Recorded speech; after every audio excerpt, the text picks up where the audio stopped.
అవినీతి బాగోతాలు బయటకు వచ్చిన ప్రతిసారి వారి చుట్టూ ఉచ్చు బిగిస్తున్న ప్రతిసారి ప్రజల దృష్టిని వాటి నుంచి మరలించే ప్రయత్నం వారు చేస్తూ ఉంటారు. ఉదాహరణకు ఇప్పుడు మద్యం చుట్టూ ఇతరత్ర వాటి అవినీతి బాగోతాలు బయటకు వస్తున్న నేపథ్యంలో ప్రజల దృష్టి అంతా ఈ ఇన్ని వేల కోట్ల ప్రజాధనాన్ని దోచేసిన దాని మీద, లేదా ఆ కల్తీ మద్యాన్ని, సొంత మద్యాన్ని తాపడం వల్ల కొన్ని లక్షల మంది ప్రజలు అనారోగ్యం బారిన పడి ఇవాళ కుటుంబాలు రోడ్డును పడుతున్న నేపథ్యంలో వాటి నుంచి దృష్టి మరల్చడం కోసం ఒక కొత్త విషయాన్ని తీసుకొస్తూ ఉంటారు. దాంట్లో భాగంగా తిరుమల గురించి, ఇవాళ తిరుమలలో గోవుల చనిపోతున్న విషయం గురించి అబద్ధపు అసత్యపు ప్రచారాలు చేస్తున్నారు.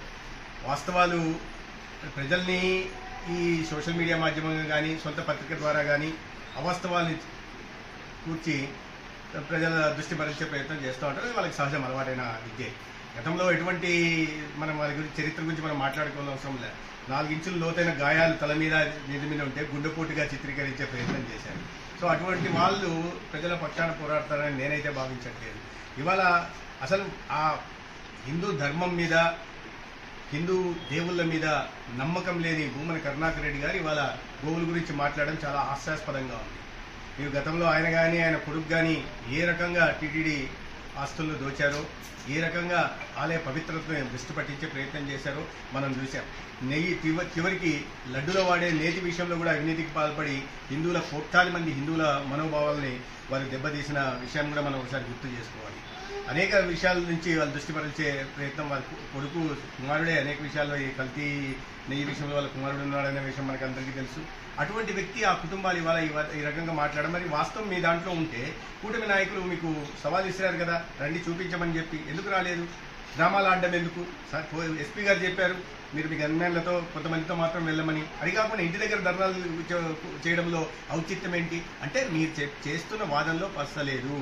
కేవలం ప్రజలు దృష్టి మరల్చడం కోసం, లేదా వారి రాజకీయ లబ్ధి కోసం చేస్తున్న ప్రయత్నం తప్పిస్తే నిజంగానే హిందూ ధర్మం మీద కానీ, లేదా గోవుల మీద కానీ కొత్తగా ప్రేమ పుట్టుకొచ్చిందంటే మనం నమ్మాల్సిన పరిస్థితి లేదు. వాస్తవంగా చూస్తే గత 6 నెలల్లో 44 గోవులు చనిపోయినట్లుగా తెలిసి మైసూరిచ్చాయి అని అందరూ వెళ్ళారు. వెళ్ళిన తర్వాత అక్కడ అనేక మంది చూడడం కూడా జరిగింది. టీటీడీ ఈవో గారు స్వయంగా చెప్పారు. గతంలో ఎప్పుడో వైసీపీ హయాంలో గోవులు చనిపోయిన వాటిని కూడా ఫోటోలు బయట పెట్టారు.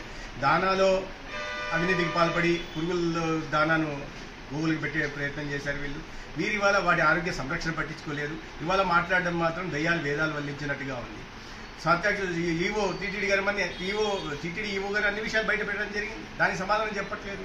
లేదు కూటమి నాయకులు వచ్చి మీరు చూపించండి, సాక్ష్యాలు చూపించడం అంటే చెప్పట్లేదు. అదే 6 నెలల కాలం, గత కాలంలో వైసీపీ కాలంలో 79 గోవులు చనిపోయినట్టుగా ఉంది. మరి దానికి ఏం సమాధానం చెప్తారు? చెప్పకుండా హిందువుల మనోభావాలతో ఆడుకోవడం, మీ రాజకీయ లబ్ధి కోసం, మీ అవినీతి బాగోతాల నుంచి దృష్టి మరల్చడం కోసం ఈ రకంగా చేయడం అనేది సమంజసం కాదు. పైగా కరుణాకర్ రెడ్డి గారి కుటుంబం మాట్లాడడం, టీటీడీ ఆస్తుని ఊర్లో మున్సిపాలిటీకి తరలించి దాంట్లో కూడా దాదాపు 100 కోట్ల అవినీతికి పాల్పడే వాళ్ళ కుమారుడు. ఇంకా ఎందుకు?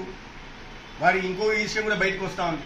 గతంలో ఎన్నికల దీంట్లో దొంగ ఓట్ల ఫ్యాక్టరీని ఏర్పాటు చేసి లేఅవుట్లోకి, ఎలక్షన్ కమిషన్ లేఅవుట్లోకి వెళ్ళి దొంగ ఓట్లని వాళ్ళు తీశారు. అవి కూడా కోర్టులో ఉన్నాయి, అవి కూడా బయటకు వస్తున్నాయి. వాటి ముందే జాగ్రత్త పడి వాటి నుంచి చూసారా రేపు చెప్పడానికి మేము ఇవన్నీ బయట పెడుతుంటే మా మీద కక్ష సాధింపు చర్యలు చేస్తున్నారు అని ఎలక్షన్ కమిషన్ చాలా తీవ్రమైన ఇదిగా తీసుకుంటుంది. వాటిని దాని మీద ఖచ్చితంగా కఠిన చర్యలు ఉంటాయి.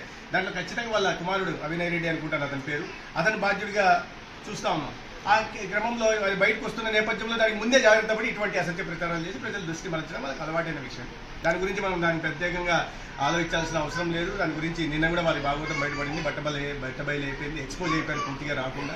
కాబట్టి అబద్ధానికి బురద చల్లడం పారిపోవడం ఇది వారికి అలవాటు. గతంలో అదే పని చేశారు, మళ్ళీ అధికారంలో ఉంటున్నప్పుడు అదే పని చేశారు. ఇప్పుడు మళ్ళీ ప్రతిపక్షంలోకి వచ్చిన తర్వాత కూడా ఇదే రకంగా అసత్య ప్రచారాలు చేసే ప్రయత్నం చేస్తారు. అనేక విషయాలు పడుతూనే ఉన్నాయి. దేంట్లో చూస్తే ఆరోగ్యశ్రీ, ఉదాహరణకు ఆరోగ్యశ్రీ 7వ తేదీ ఈ నెట్వర్క్ హాస్పిటల్స్ స్ట్రైక్ పిలిస్తే మేము మాట్లాడాం. వారికి 3,500 కోట్లు గతంలో ప్రభుత్వం బకాయిలు పెట్టిపోయింది, వాటిని చెల్లిస్తూ వస్తున్నాం.